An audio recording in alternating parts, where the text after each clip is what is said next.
पाकिस्तान के जो DG ISPR ने कल एक प्रेस कॉन्फ्रेंस करी। उसमें ऐसा दिखता है कि पाकिस्तान बड़ी ही डेस्परेट पोजीशन के अंदर है और वो जानता है उसके साथ क्या होने वाला है। उन्होंने जो है वो दोनों ही कंट्रीज को, अफगानिस्तान को भी और भारत को भी उन्होंने ललकारा है और कहा है कि जी आ जाइए और आकर आप अगर अपना शौक पूरा करना चाहते हैं, ये उनके अल्फाज थे, मेरे नहीं, कि उनका कहना है कि अगर आप शौक पूरा करना चाहते हैं या मतलब अटैक करना चाहते हैं तो कर लीजिए, यहाँ पर भरपूर तैयारी भारत कर रखी है, ऐसा उनका कहना था। बात तो ये कि डीजीआईएसपीआर ने बड़ा खुल के कहा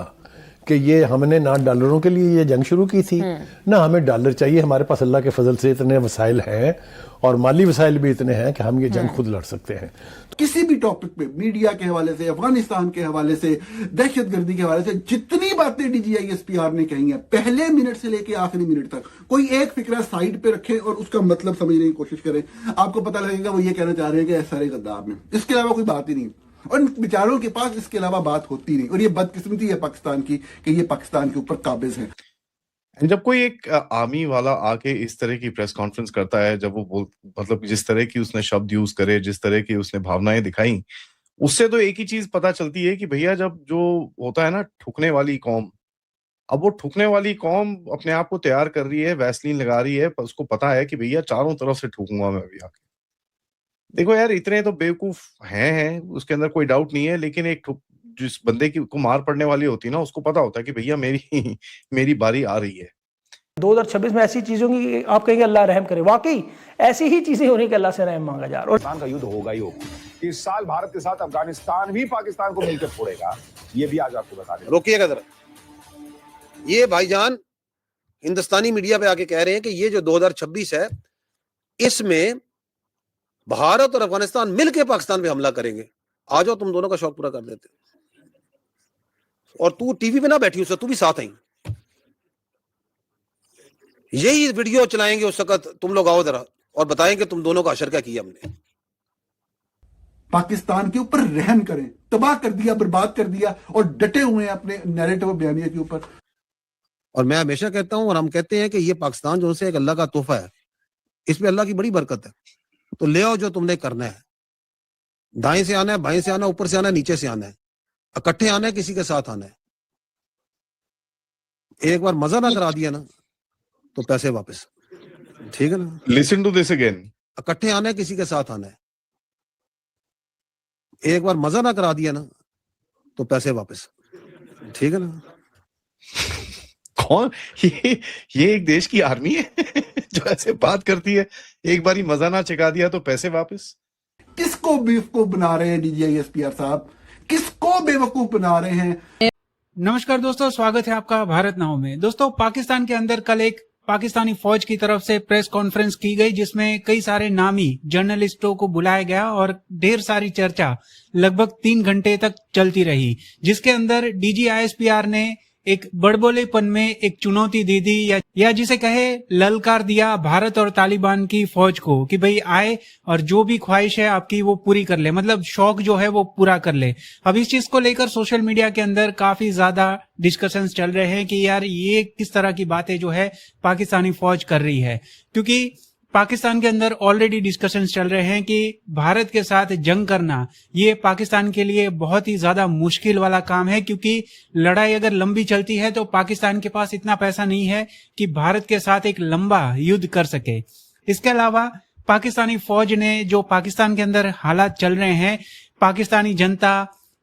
इमरान खान की पार्टी पीटीआई, इन सबको देशद्रोही साबित कर दिया और ये साबित करने की कोशिश की कि भाई हम ही दूध के धुले हैं, बाकी सब चोर है, सब गद्दार है। अब ये काफी ज्यादा इंटरेस्टिंग चीज है कि पाकिस्तानी फौज इतना मार खाने के बाद भी भारतीय सेना को ललकारने की यहाँ पर कोशिशें कर रही है। भारत और अफगानिस्तान दोनों को ललकारा, दोनों को चैलेंज दिया है कि जी आप दोनों ने अगर मिलकर पाकिस्तान पर अटैक करना है तो कर लीजिए, हम इस सिलसिले को देख लेंगे। बहरहाल ये एक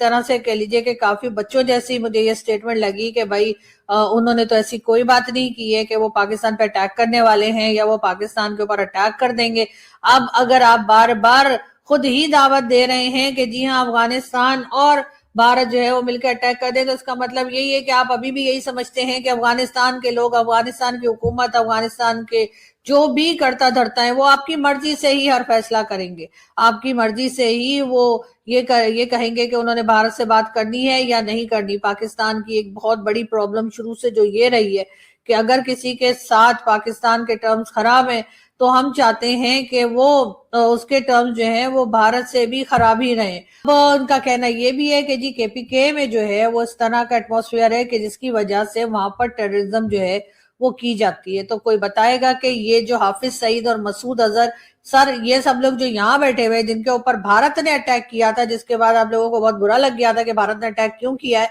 तो आप बताएंगे कि अगर ऑपरेशंस आप सिर्फ और सिर्फ केपीके में ही करते चले जा रहे हैं बकौल आपके कि वहां पर टेररिस्ट हैं, तो फिर पंजाब में ऑपरेशन क्यों नहीं होता, पंजाब से ऑपरेशन शुरू क्यों नहीं किया जाता? ये हाफिज सईद, मसूद अजहर, लखवी शखवी जितने भी हैं ये सबके सब तो आपके पंजाब में बैठे हुए हैं, लेकिन आप यहाँ पर ना तो ये कहते हैं कि यहाँ पे टेररिस्ट मौजूद हैं और ना ही आप उनके ऊपर किसी किस्म का ऑपरेशन करते हैं। बड़ी मुश्किल से टीएलपी जो है यानी कि तहरीक लब्बैक वालों को आपने कहीं गायब शायब कर दिया है, उसमें भी बताया नहीं जा रहा कि वो लोग जिंदा हैं या नहीं, खासतौर पे उनके लीडर्स जो हैं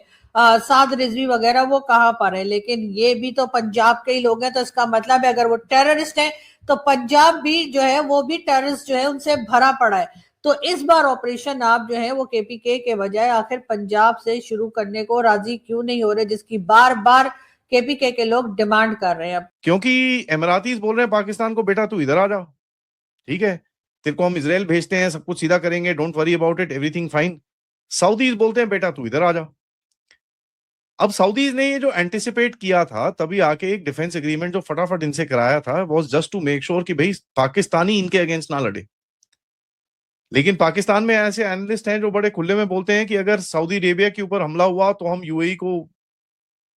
कई एनालिस्ट हैं बोलते हैं कि भाई अगर सऊदी अरेबिया यूएई पे हमला हुआ तो हम सऊदी अरेबिया को,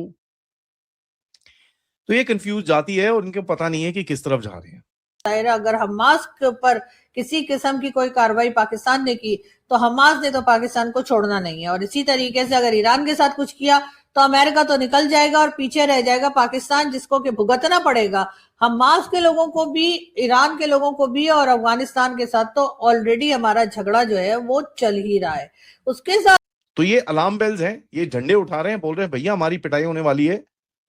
एंड यहां तक कि नहीं वो लीडरशिप डिकैपिटेशन पे, सिविल मिलिट्री इंफ्रास्ट्रक्चर पे आप अटैक नहीं करेंगे तो अच्छा रहेगा। अगर ये चीजें आनी शुरू हो जाती हैं, that should give you the clearest possible hint that they know what's coming to them. बार कहते रहे कि पाकिस्तान जो है दो फ्रंट के लिए मुतमिल नहीं है, ठीक है ना, और ना होगा। दो फ्रंट क्या है यार, जिस मुल्क ने आगे चलना होता है उसने अपने हमसायों के साथ बना के चलानी होती है। ये थोड़ी होता है कि आपने एक हमसाया जो है उसके साथ हर वक्त लागतबाजी करनी हो। अगर आपने जब हर वक्त लड़ाई करनी है, हर वक्त आपने उसको तड़ी लगानी है, तो आप अपने घर आएंगे जाएंगे किस तरह?